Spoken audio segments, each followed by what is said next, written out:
anyone would ask you, does chiropractic work? Well, I would say actually it works so much. Outcomes are good. It's like, oh, I heard if I start chiropractic, that's it, you have to go forever. The addiction is, and I'll give it to them, yeah, you addicted to feeling good. And this is exactly what I wanted to tell our audience, is that we're not bashing medicine. There's a place for everything. And we want to work together with medical doctors and other professionals like physical therapists, acupuncturists, naturopath. There's a place and time for everything. Not for us, but for the sake of the patient. So that they recover faster. They spend less money. It's actually better for them. All right, everyone, welcome back. I'm Dr. Boris Nektalov. We've been doing a lot of educational videos, but I am pivoting and trying to do something new, a new podcast. And I have a very special guest, a good friend of mine who's going to be joining me.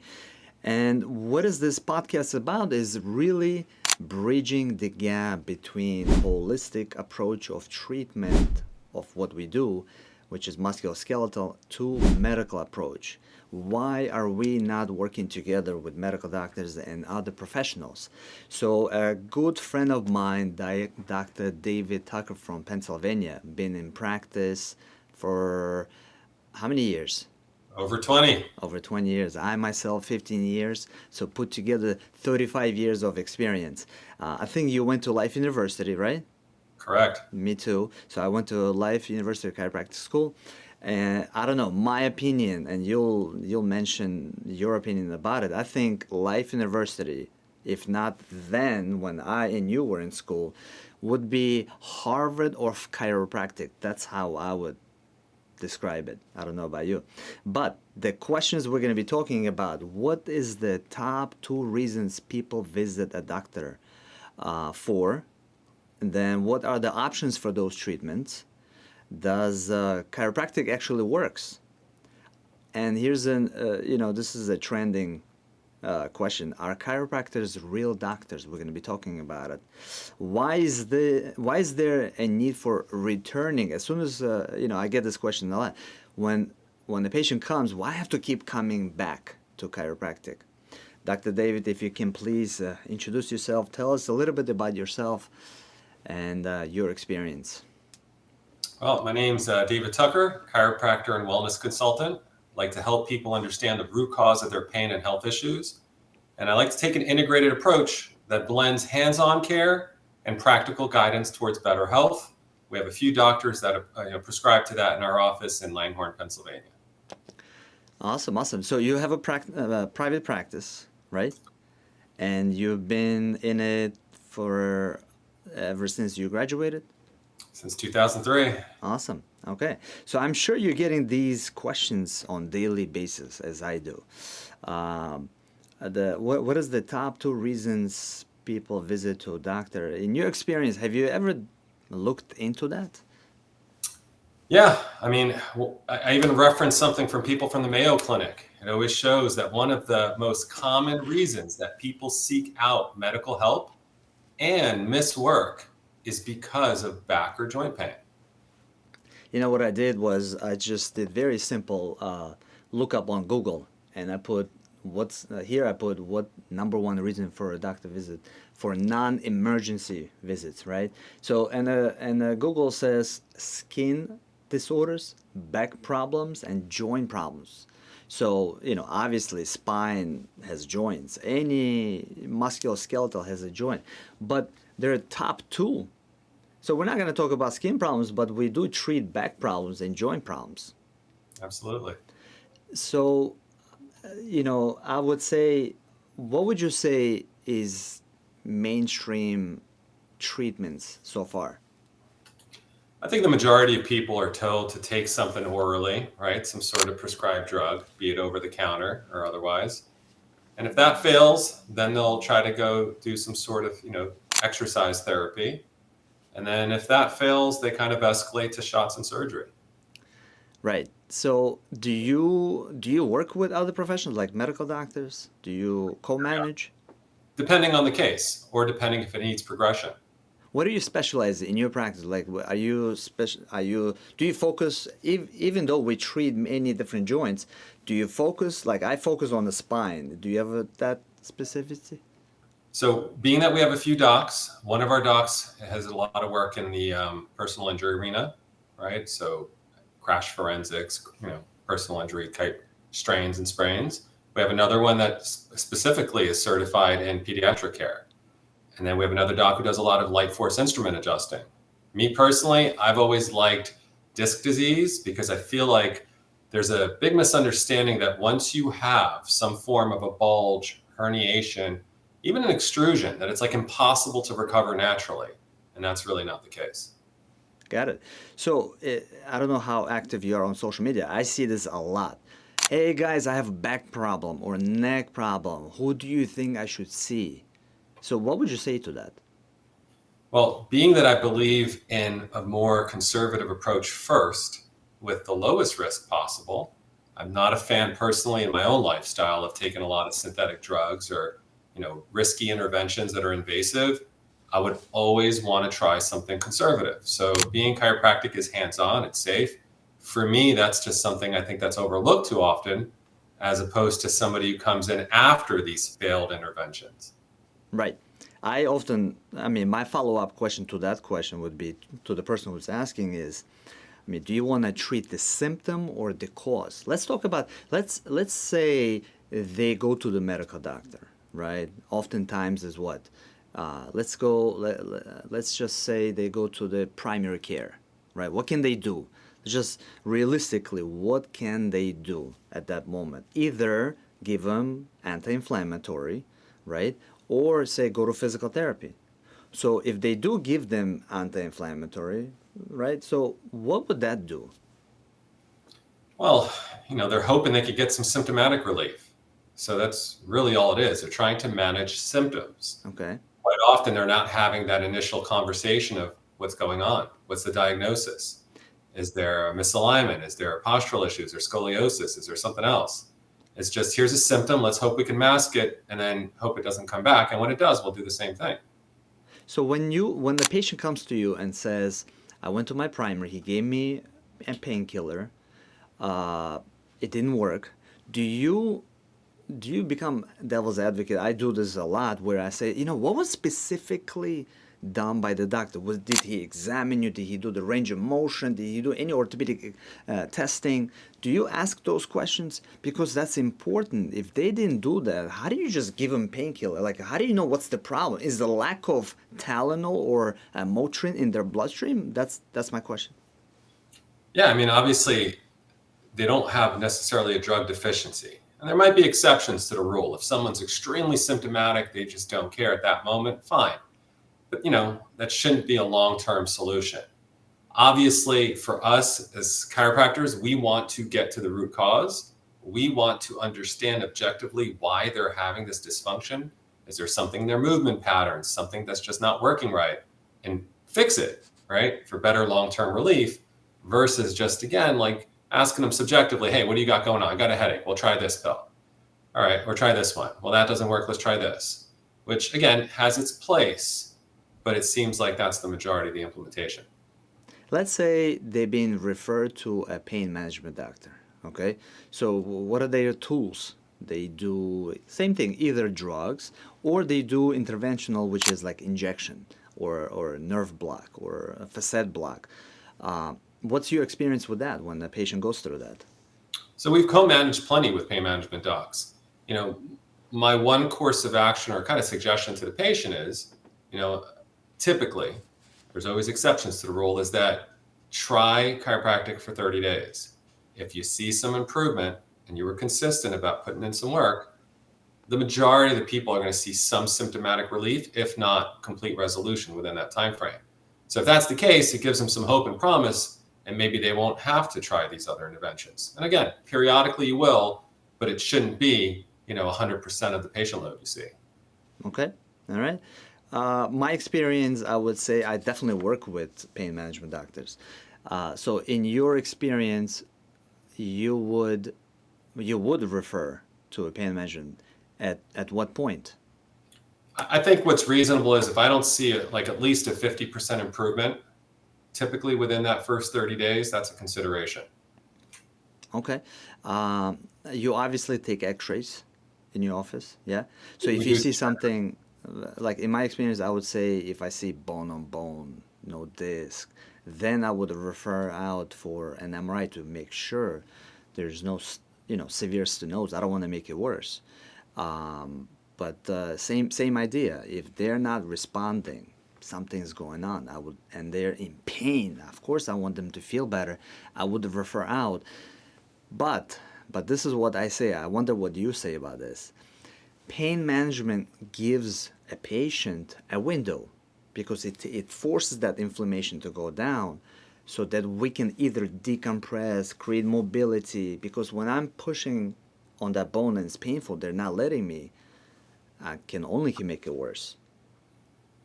Well, yeah, that's why we co-manage. So even if they are getting these procedures to help reduce some of the pain and inflammation, now you have a better opportunity to get in there and work on some of the structural change. Okay. So another question. So when patient or anyone would ask you, does chiropractic work? What would you say? Well, I would say actually it works so much that without practically too many referrals allopathically or TV campaigns with, big pharma sponsorships, and not only does the profession still survive, it actually, in many clinics, fortunately thrives. So the only thing I can kind of attribute that to is the fact that the outcomes are good. People aren't dumb. If something's not working, they're not going to necessarily do it indefinitely.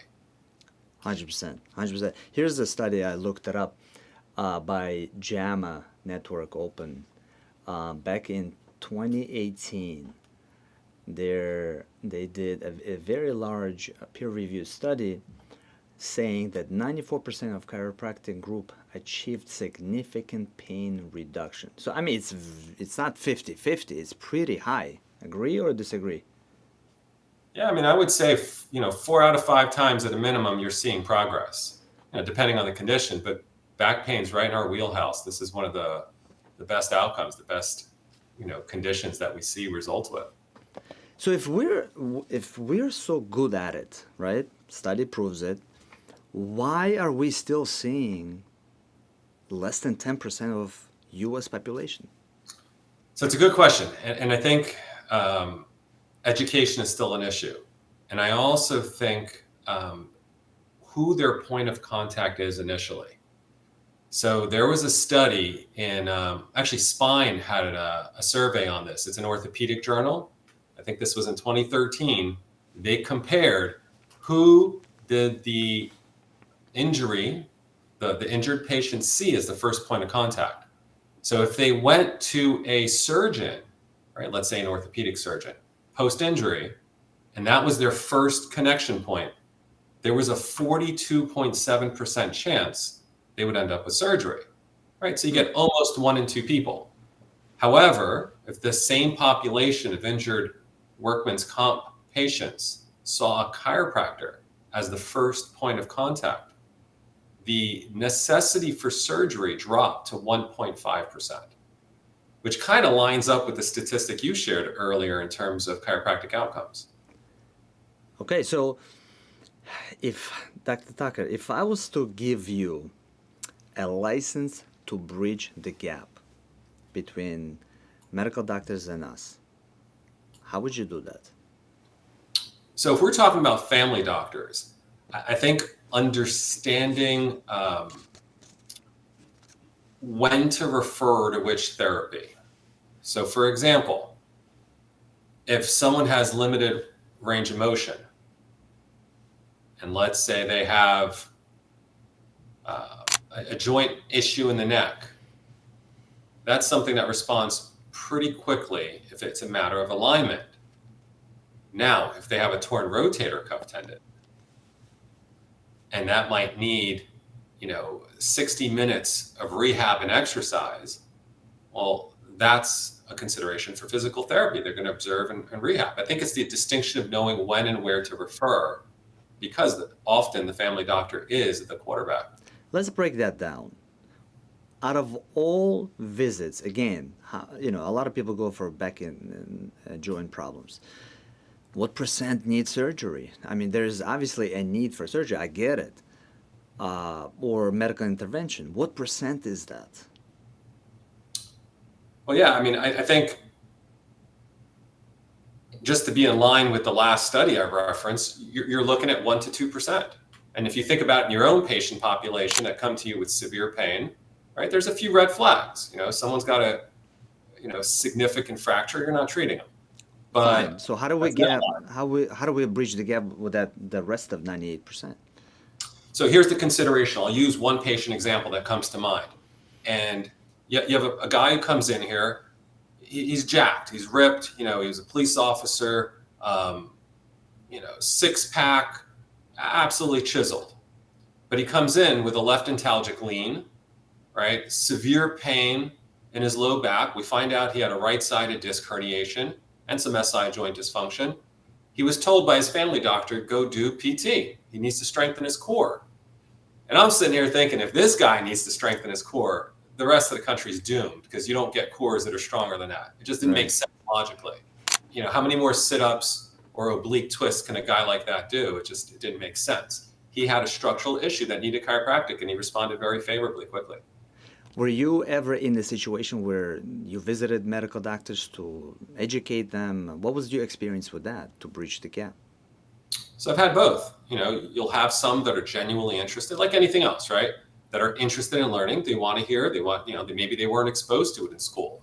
I think there's plenty of doctors that candidly don't know what we offer. And then there's some that are going to, have their arms crossed and are not really receptive to learning, and that's fine as well. My experience back in 2010, that's when I graduated. I used to go visit medical doctors, especially in New York. I'm in New York. Very allopathic mindset, very medical, pop a pill for anything.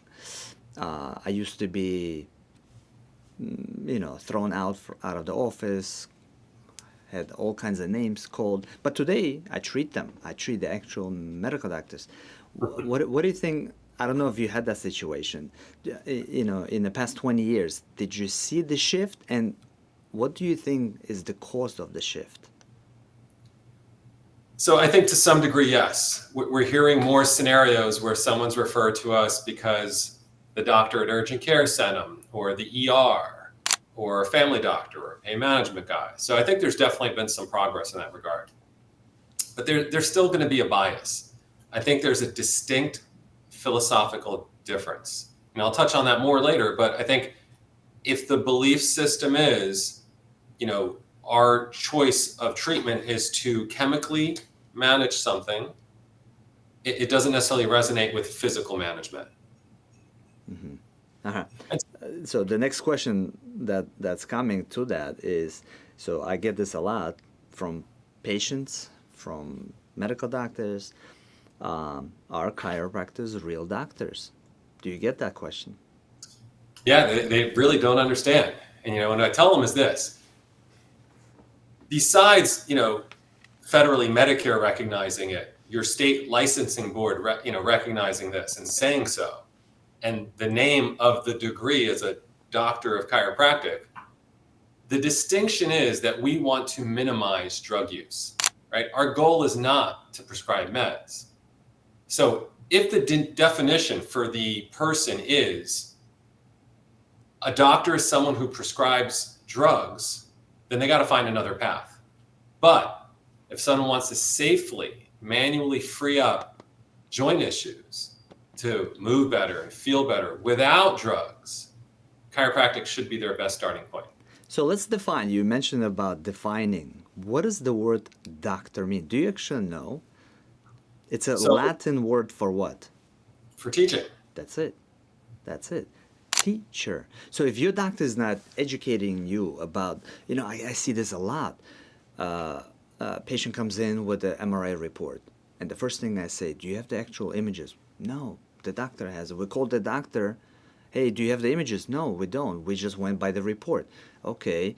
Then I ask the patient, did the doctor show you the actual images? No. Did they actually read the report with you? No. I mean, what do you know about yourself? Why are they telling you you need surgery? Do you really need it? The very first thing I say, I need to see the images. I do not trust somebody else's interpretation. Well, to piggyback off of that, I'd say this. Um, for carriers that maybe don't offer imaging benefits on site, I do refer a lot of people, off site for, let's just say, spinal x-rays.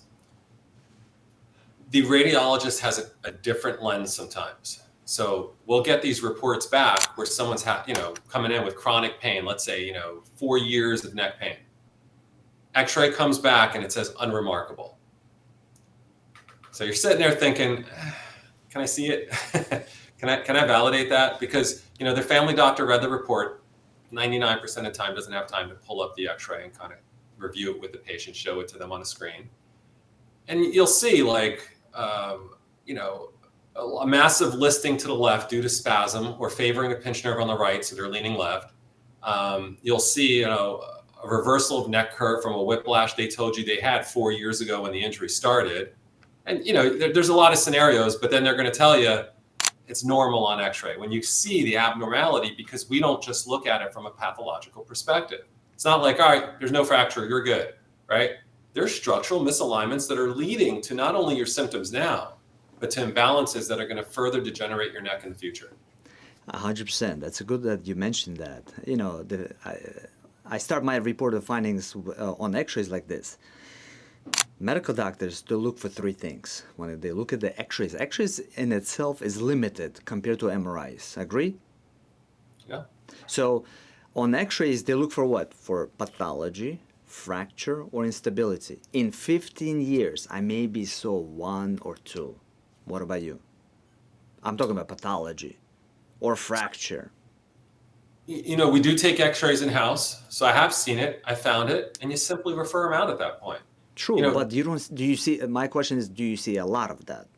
No, those are exceptions. Exceptions, exactly. So the rest is what? The alignment. To them, it's like nothing. That's why they say it's unremarkable. To us, it's more. How do we know it's more? So if I see the alignment and we measure, right? We measure, okay, you have pain now, let's just say 7, 8 out of 10. I adjust them. Two things immediately, for me at least, improve: range of motion and pain level. Obviously, pain level is subjective. I get it. Fine. Range of motion and orthopedic tests improve. What's your experience on that? Well, yeah, absolutely. Typically, we do some pre and post visit analysis anyway. So let's say somebody has right hip pain. They're laying on their belly. They can lift their left leg. They can't their right.